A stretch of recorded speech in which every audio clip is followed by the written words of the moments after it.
Hello guys, welcome to our YouTube channel. ഇന്നത്തെ നമ്മുടെ video എന്ന് പറയുന്നത് അമ്മാടെ നല്ല സ്പെഷ്യൽ ഫിഷ് ബിരിയാണി.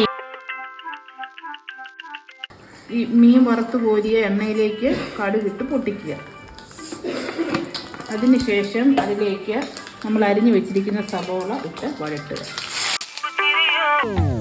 ചെമ്പാവ് പുന്നില്ലിൻ ചോറ് നിന്റെ മുത്താരം മിന്നുന്ന മുല്ലപ്പൂ ചിരിയോ. നമുക്ക് ലേശം ഉപ്പിട്ട് കൊടുക്കാം, വേഗം വഴലാൻ വേണ്ടി. മുളകരച്ചൊരുക്കിയ പരൽ മീൻ നമുക്കൊന്ന് അടച്ചു വെക്കാം. അടച്ചു വെക്കുന്നത് പെട്ടെന്ന് വെക്കാം. ഇനി നമുക്ക് മസാലയ്ക്ക് ആവശ്യമായിട്ടുള്ള ഇഞ്ചിയും വെളുത്തുള്ളിയും ചതച്ചെടുക്കാം.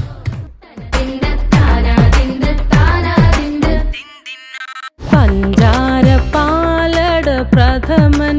ഇരുമ്പ് ചീനച്ചട്ടിയിലാണ് നമ്മൾ ഉണ്ടാക്കുന്നത്, അതാകുമ്പോൾ നല്ലതാണ്. സവോള നന്നായി വഴന്നു വന്നിട്ടുണ്ട്.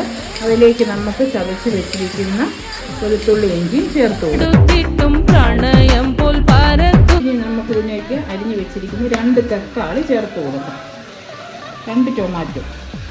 അത് നമുക്ക് മസാലയ്ക്ക് ആവശ്യമുള്ള സവോള എത്രയാണ് എടുക്കുന്നത് അതനുസരിച്ചുള്ള ടൊമാറ്റോയും ചേർത്ത് കൊടുക്കണം.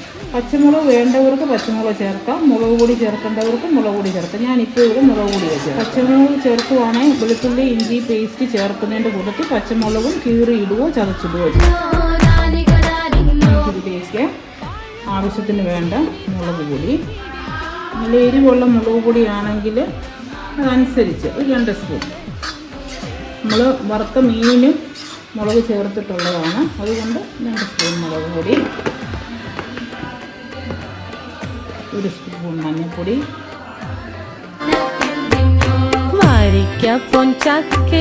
പിന്നെ നമ്മളിതിലേക്ക് ചേർക്കാൻ പോകുന്നത് മസാല പൊടിച്ചതാണ്. ഈ മസാല നമ്മൾ തന്നെ ഇവിടെ എല്ലാ മസാലകളും ചൂടാക്കി പൊടിച്ച് വെച്ചിരിക്കുന്ന മസാലയാണ്. അതൊരു 2 സ്പൂൺ നമുക്ക് ചേർത്ത്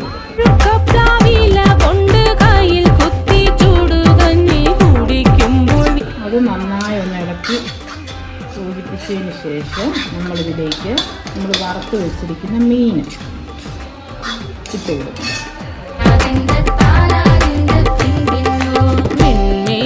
പത്തിരി താളിൽ നല്ല താറാവിൻ ചൂടുള്ള നാടൻ കറി വേണ്ടേ.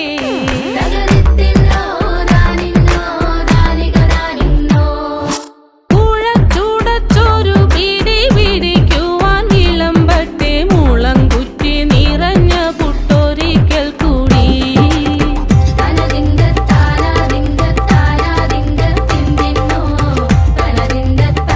നമ്മളിനി അടുത്തതായി ചോറ് വെക്കാൻ പോവുകയാണ്. നമ്മൾ മസാല തയ്യാറാക്കി വെച്ചിട്ടുണ്ടല്ലോ, അതിന് വേണ്ടിയുള്ള ചോറ് നമ്മൾ തയ്യാറാക്കാൻ പോവുകയാണ്.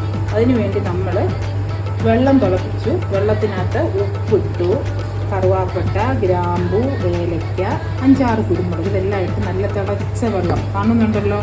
അതിലേക്ക് നമ്മൾ 10-15 മിനിറ്റ് കുതിർത്ത്, അത് അരിയുടെ വേവനുസരിച്ച് കുതിർത്ത് അരി ഇട്ട് കൊടുക്കാൻ പോവുകയാണ്. ഇനിയും അരി റെഡിയായിട്ടുണ്ട്. അരി ഊറ്റി പാത്രം ഊറ്റി വെച്ചിരിക്കുകയാണ്. നമ്മൾ ഒരു ഉരുളിയിലേക്ക്, അരി കട്ടിയുള്ള ഒരു ഉരുളിയിലേക്ക് മസാല മാറ്റിയിരിക്കും. അതിൻ്റെ മേലിലേക്ക് നമ്മളിനി ചോറ് ഇട്ട് കൊടുക്കാൻ പോവുകയാണ്. ദമ്മിടുകയാണ്.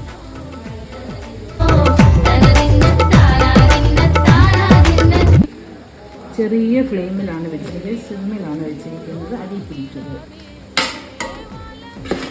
കുറേശ്ശെ ചോറ് ഇങ്ങനെ നിരത്തി നമ്മൾ ആ മസാലയുടെ മുകളിലേക്ക് ഇങ്ങനെ ഇട്ട് കൊടുത്തുകൊണ്ടേ ഇരിക്കണം. കുറേശ്ശെ ചോറ് നമ്മൾ മസാലയുടെ മുകളിലേക്ക് ഇങ്ങനെ ഇട്ട് കൊടുത്തേ ഇരിക്കണം. നമ്മൾ ചോറ് ഉണ്ടാക്കിയപ്പം ആ വെള്ളത്തിൽ ഇച്ചിരി എണ്ണ ഒഴിക്കണം. എണ്ണയോ നെയ്യോ നിങ്ങൾക്ക് ഇഷ്ടത്തിന് ഒഴിക്കാം. അപ്പം ഒരു ചോറിൽ ഒട്ടാതെ നമുക്ക് കിട്ടും. അല്ലെങ്കിൽ വേണമെങ്കിൽ നാരങ്ങ നീര് ഒഴിക്കും.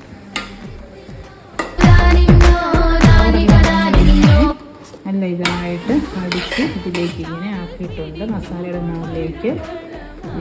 ഇനി അതിൻ്റെ മുകളിലേക്ക് നമുക്ക് നമ്മൾ നേരത്തെ പറഞ്ഞ മസാലപ്പൊടി എല്ലാം കൂടി ചേർത്ത് നമ്മൾ വെച്ചിരിക്കുന്ന മസാലപ്പൊടി ഒരു സ്പൂൺ ഇങ്ങനെ തൂവി കൊടുക്കും. എന്നിട്ട് ഇത് അടച്ച് നമുക്ക് ദമ്മിൽ വയ്ക്കും. നമ്മളിങ്ങനെ അടപ്പ് വെച്ചതിന് ശേഷം ഇതിൻ്റെ മുകളിൽ എന്തെങ്കിലും ഒരു പാത്രത്തിൽ ഇച്ചിരി വെള്ളം ഇച്ചിരി കട്ടി കിട്ടാൻ വേണ്ടി ഈ ചോറുണ്ടാക്കിയ ചെരുവത്തിൽ തന്നെ കുറച്ച് വെള്ളം എടുത്ത് ഇങ്ങനെ വെച്ചു. അപ്പോൾ ആവിയൊന്നും പോകാതെ അതിങ്ങനെ നല്ല ഫിറ്റായിട്ട് അതിലിരുന്ന് ആയിപ്പോയി. ഇനി നമുക്ക് 5 മിനിറ്റ് ഇത് ഈ സിമ്മിൽ കുടിക്കുമ്പോൾ വിയർപ്പാറ്റാനാടുത്തുവായോ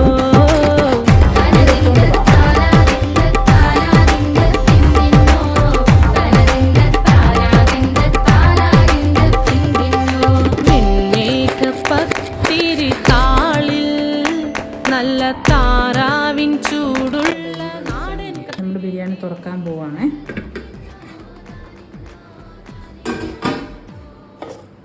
നമ്മളിനിയും പതുക്കെ